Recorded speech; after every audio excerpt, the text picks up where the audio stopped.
Good morning, students. How are you? Myself, Talal Vikas, the finest and easiest way to learn the concept of physics. આજે આપણે આપણા 12th સાયન્સના board examination માટે most IMP topic એવો permittivity અને સાપેક્ષ પરમિટિવિટીની વાત કરીશું. આ જે ટોપિક છે આપણો પરમિટિવિટી અને સાપેક્ષ પરમિટિવિટી એ ફક્ત બોર્ડ એક્ઝામિનેશન પૂરતો જ નહીં, પરંતુ આફ્ટર બોર્ડ એક્ઝામિનેશન ગુજકેટ માટે પણ મોસ્ટ આઈએમપી ટોપિક છે. ચાલો તો સમજીએ કે પરમિટિવિટી અને સાપેક્ષ પરમિટિવિટી શું છે અને એના પરથી એક્ઝામમાં ક્વેશ્ચન કેવી રીતે બને છે.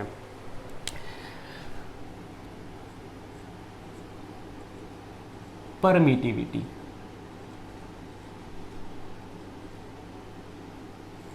ચાલો પહેલાં તો પરમિટિવિટી એટલે શું? તો પરમિટિવિટી એ માધ્યમનો એક એવો ગુણધર્મ છે કે જે બે વિદ્યુત ભારો વચ્ચે ઉદ્ભવતું જે વિદ્યુત બળ છે એનો વિરોધ કરે છે. આપણે લાસ્ટ ટાઈમ જ્યારે કુલમ્બના નિયમની વાત કરી હતી ત્યારે એ પણ વાત કરી હતી કે પરમિટિવિટી એનું નામ પરથી આપણને એવું લાગે કે બે વિદ્યુત ભારો એકબીજા પર જે વિદ્યુતીય બળ લગાડે છે એ વિદ્યુતીય બળને લગાડવા માટે શું આપે છે? પરમિશન આપે છે. પણ એકચ્યુઅલી એવું નથી.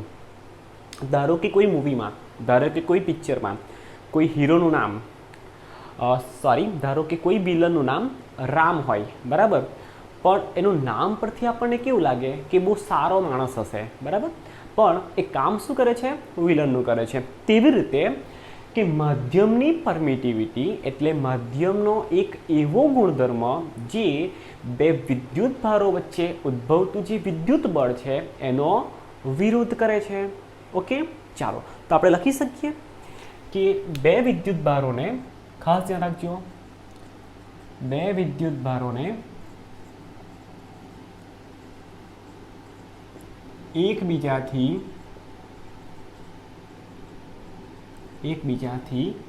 સ્મોલ આર અંતરે મૂકતા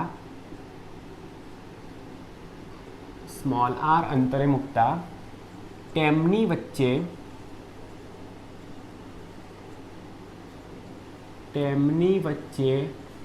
ઉદ્ભવતું વિદ્યુત બળ, એને આપણે શું કહીશું? વિદ્યુત બળ. હવે વાતને મારી ખાસ સમજો. બે વિદ્યુત ભારોને એકબીજાથી આર અંતરે મૂકતા તેમની વચ્ચે ઉદ્ભવતું વિદ્યુત બળ, પણ આપણે કયા માધ્યમમાં મૂક્યું છે એની વાત કરી નથી.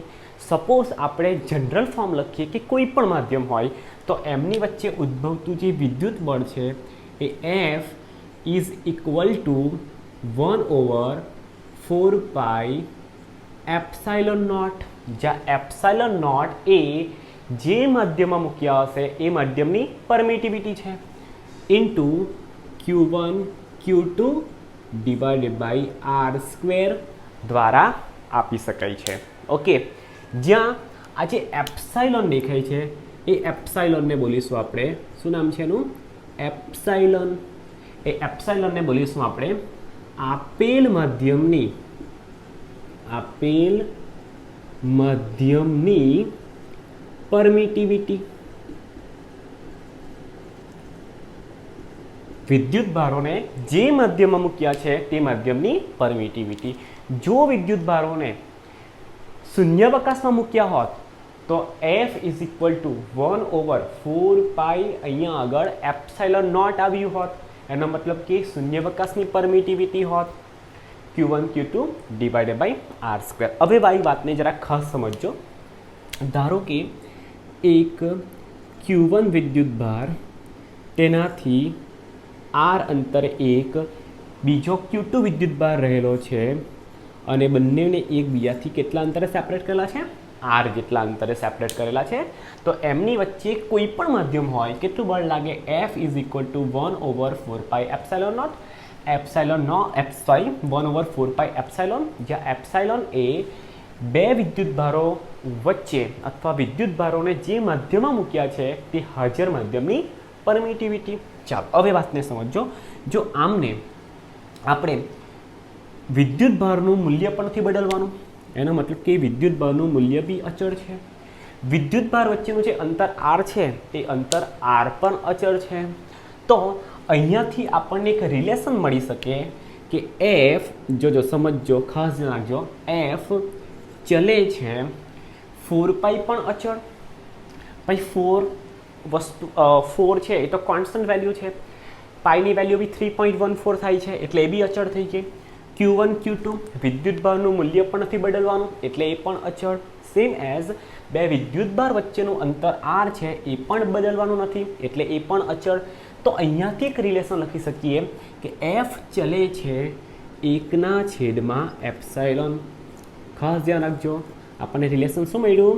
એફ ચલે છે 1/એપ્સાઇલોન, જે શું કહેવા માંગે કે જો માધ્યમની પરમિટિવિટી ઓછી હશે તો બે વિદ્યુતભારો તે માધ્યમમાં જે બળ લગાડે છે એ વધારે હશે, અને જો માધ્યમની પરમિટિવિટી વધારે હશે તો બે વિદ્યુતભારો વચ્ચે લાગતું જે વિદ્યુતીય બળ છે એનું મૂલ્ય કેવું હશે?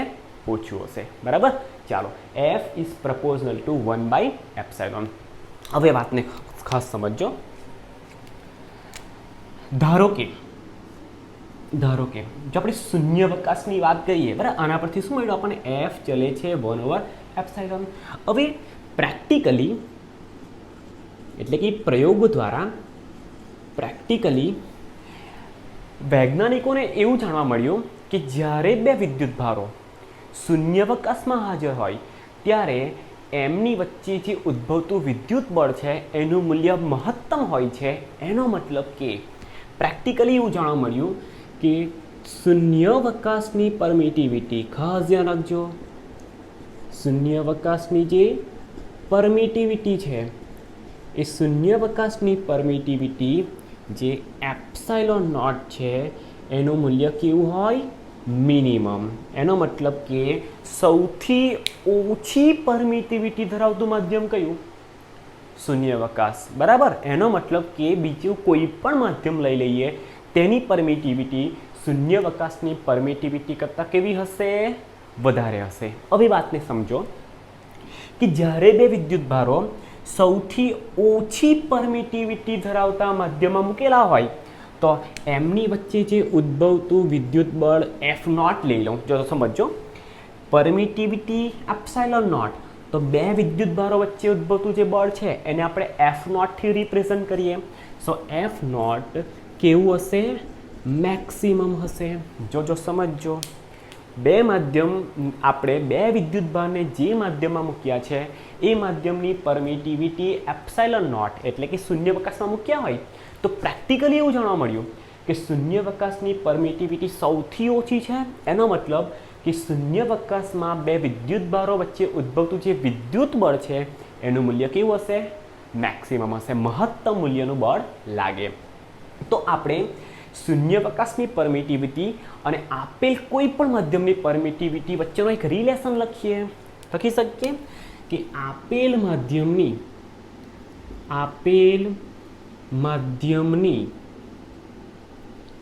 Permittivity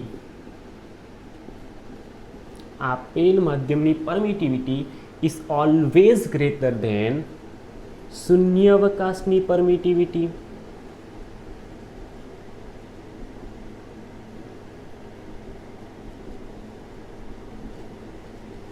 is always greater than શૂન્યાવકાશની પરમિટિવિટી. હવે જોજો, કોઈ પણ માધ્યમને આપણે ઇંગ્લિશમાં બોલીશું મીડિયમ, ઓકે, અને પરમિટિવિટીને દર્શાવવા માટેનો સિમ્બોલ છે એપ્સાઇલોન, ઓકે, અને જો શૂન્યાવકાશની પરમિટિવિટી હશે તો એપ્સાઇલોન નોટ. આપણે કોઈ પણ માધ્યમની પરમિટિવિટીની વાત કરીએ તો પરમિટિવિટી એટલે એપ્સાઇલોન, ઓકે, આપેલ માધ્યમની તો લખી શકીએ એપ્સાઇલોન ઓફ મીડિયમ.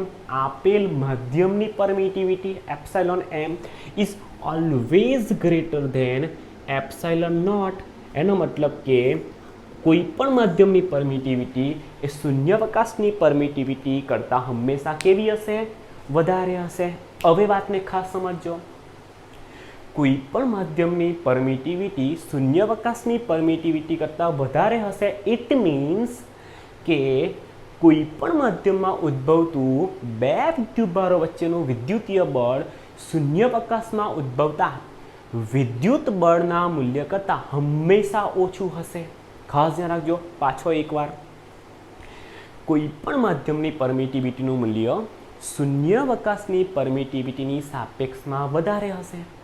ઓકે, અને આપણને રિલેશન ખબર છે કે એફ ચલે છે 1/એપ્સાઇલોન. જો એપ્સાઇલોનનું મૂલ્ય વધારે તો બે વિદ્યુતભારો વચ્ચે તે માધ્યમમાં ઉદ્ભવતું વિદ્યુત બળનું મૂલ્ય કેવું?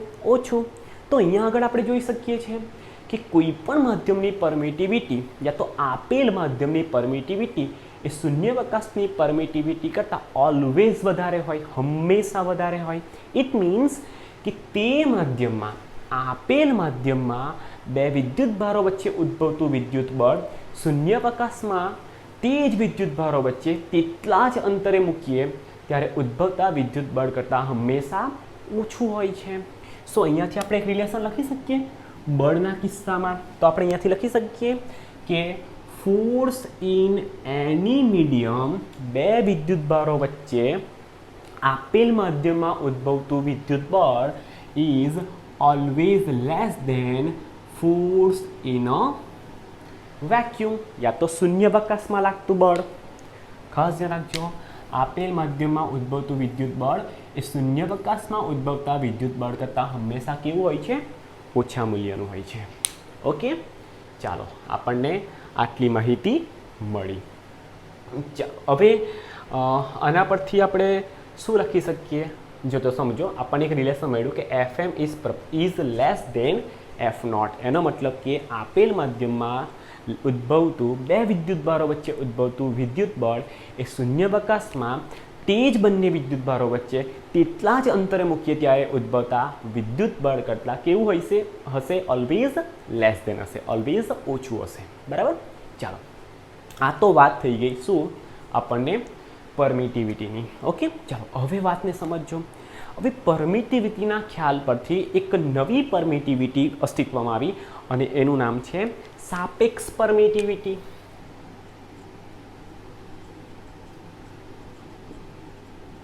સાપેક્ષ પરમિટિવિટી. ચાલો, સાપેક્ષ પરમિટિવિટીને આપણે ઇંગ્લિશમાં શું કહીશું? Relative permittivity. Relative permittivity.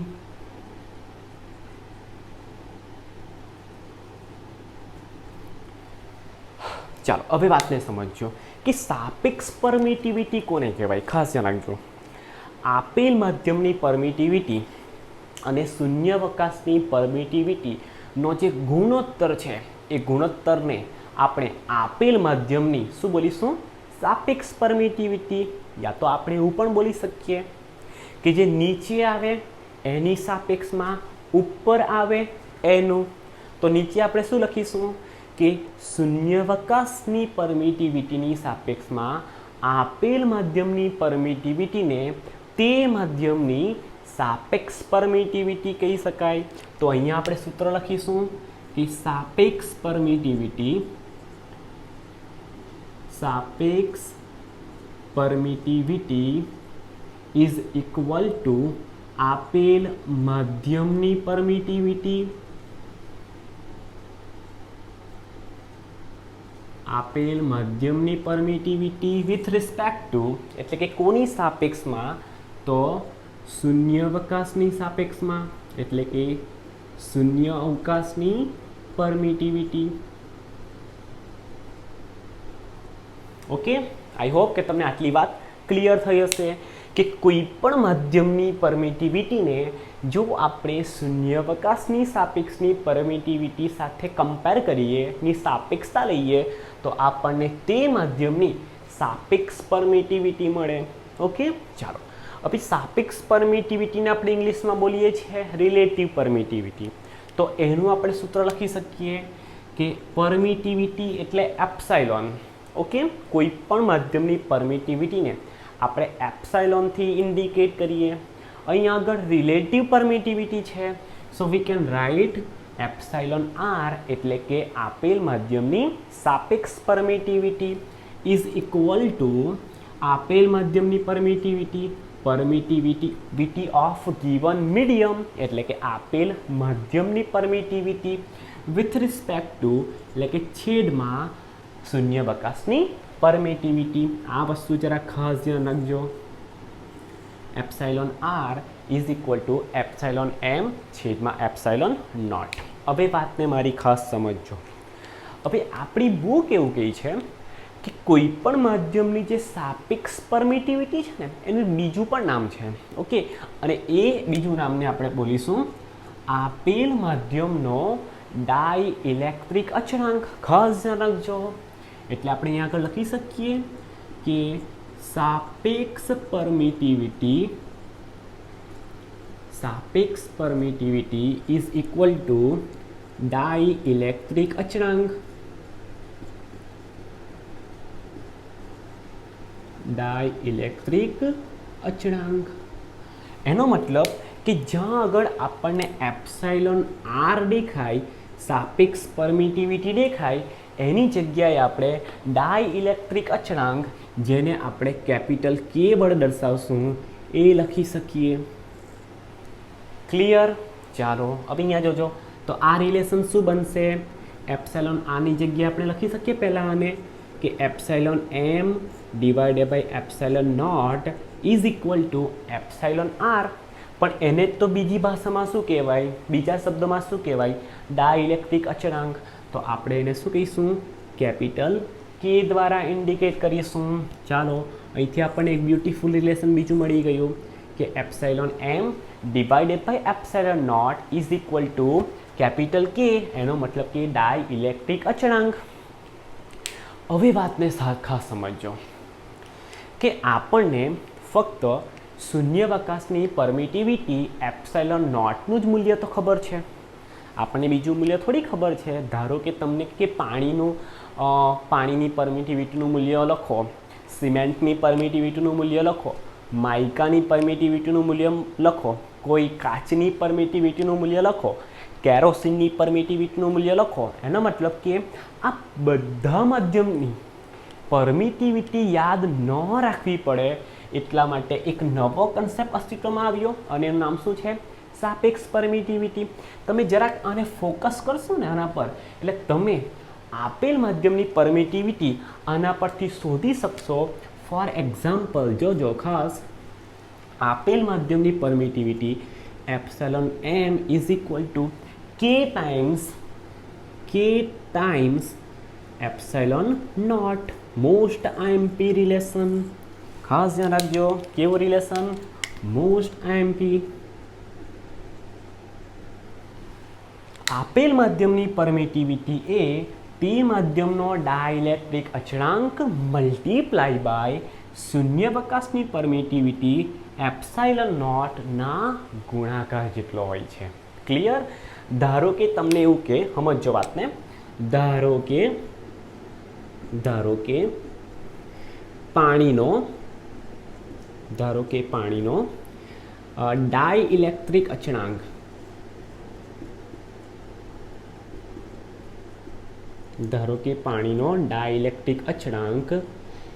તમને આપેલો છે 80.4. જો સમજો, ધારી લીધું આપણે. ધારો કે આ પરફેક્ટ હોય જરૂરી નથી, બરાબર? હું તમને ખાલી કન્સેપ્ટ સમજાવું છું. પાણીનો ડાઇઇલેક્ટ્રિક અચળાંક ધારો કે 80.4 છે. જો સમજો.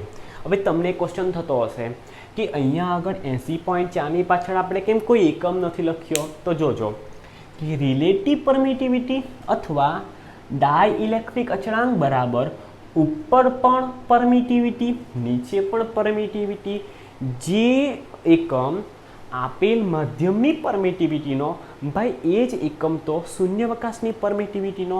એનો મતલબ અહીંથી તમને 1 માર્કનો શોર્ટ ક્વેશ્ચન યા તો 1 માર્ક્સ MCQ પણ અહીંથી સોલ્વ કરી શકો છો કે ડાઇઇલેક્ટ્રિક અચળાંક અથવા આપેલ માધ્યમની જે સાપેક્ષ પરમિટિવિટી છે એ યાદ રાખજો એકમ રહિત છે.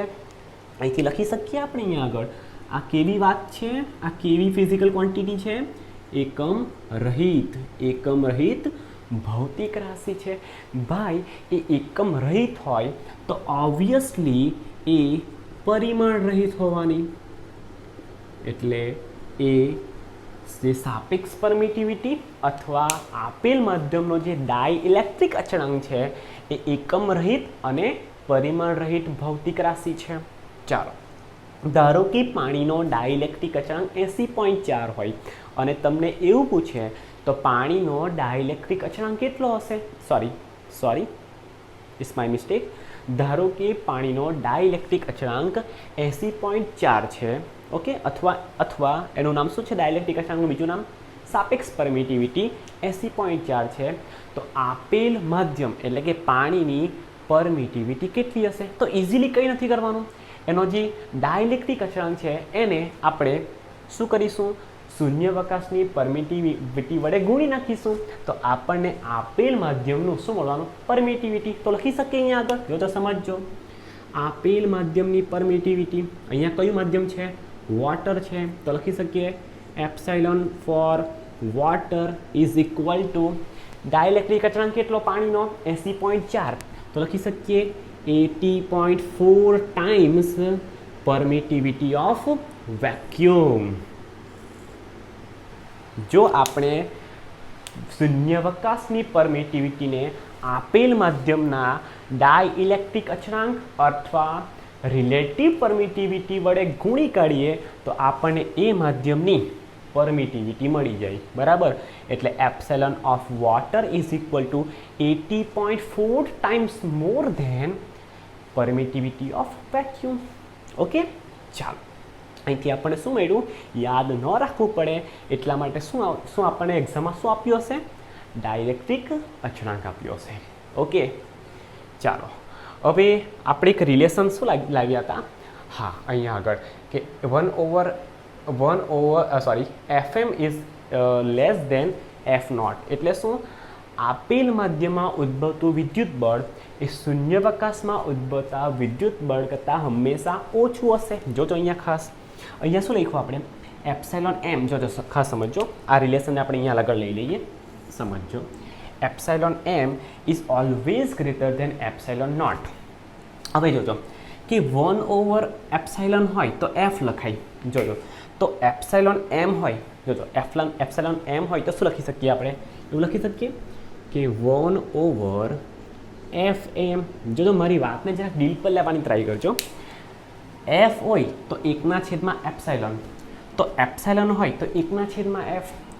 એપ્સાઇલોન એમ હોય તો 1/FM. રિલેશન શું છે?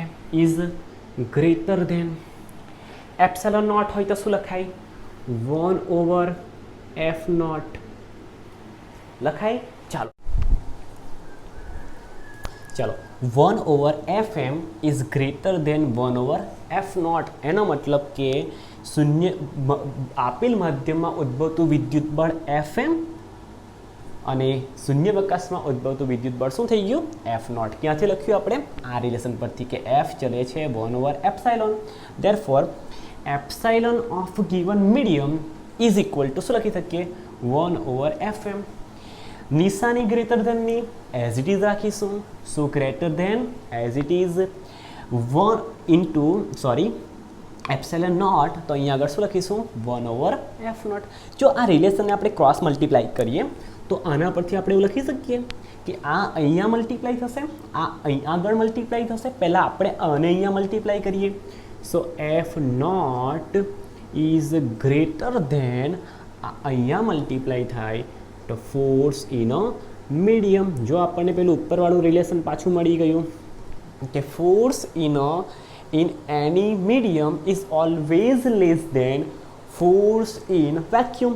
એટલે કે આપેલ માધ્યમમાં બે વિદ્યુતભારો વચ્ચે ઉદ્ભવતું વિદ્યુત બળ એ તે વિદ્યુતભારોને જો આપણે શૂન્યાવકાશમાં મૂકીશું તો તે વિદ્યુતભારો વચ્ચે શૂન્યાવકાશમાં ઉદ્ભવતા વિદ્યુત બળ કરતાં હંમેશા લેસ એટલે કે ઓછું હશે. ઓકે, ચાલો, હવે અહીંયા આગળથી આપણે આટલું ડિરાઈવ કરી નાખ્યું. ચાલો, હવે આપણે એક કામ કરીશું. બરાબર? કે આપણે રિલેશન લાવવાની ટ્રાય કરીએ કે આપણને આ રિલેશન કેવી રીતે મળી શકે. બરાબર? આપણે રિલેશન કેવી રીતે લાવી શકીએ. જો એક બીજી વાત કરી નાખીએ. અહીંયાથી સમજો કે આપણે અહીંયાથી શું લખ્યું કે epsilon M is greater than epsilon nought લખ્યું અને એના પરથી આપણને રિલેશન શું મળ્યો કે F0 is greater then FM। જોજો હવે વાતને સમજજો। અહીંથી આપણને રિલેશન એવો મળ્યો કે એપ્સાઇલોન એમ, જોજો ખાસ, epsilon M is equal to કે ટાઈમ્સ એપ્સાઇલોન નોટ। હવે જોજો કે આપણું રિલેશન પાછું અહીંયા જોજો કે 1 એપ્સાઇલોન હોય તો આપણે એફ લખી શકીએ, તો 1 એપ્સાઇલોન એમ હોય તો 1/FM લખી શકીએ। જોજો તો લખશું આપણે 1/FM, force in a medium is equal two આ કે એઝ ઇટ ઇઝ, કેપિટલ કે એઝ ઇટ ઇઝ, એપ્સાઇલોનની જગ્યાએ લખી શકું 1/F0। ઓકે, થોડુંક આને સિમ્પ્લિફાઈ કરીએ તો શું લખાશે 1/F, ચલો આને અહીંયા મલ્ટીપ્લાય કરું, આ અહીંયા મલ્ટીપ્લાય થાય, સો F0 ઇઝ ઇક્વલ ટુ, ખાસ ધ્યાન રાખજો, F0 અહીંયા મલ્ટીપ્લાય થાય, FM અહીંયા મલ્ટીપ્લાય થાય, તો K ટાઈમ્સ FM। આના પરથી આપણે એક બ્યુટીફુલ ઇક્વેશન લાવવાના છે, જોજો સમજજો।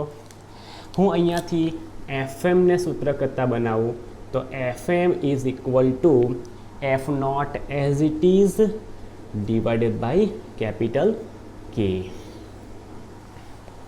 મોસ્ટ આઈએમપી રિલેશન, એ રિલેશન શું કહેવા માંગે છે સમજજો।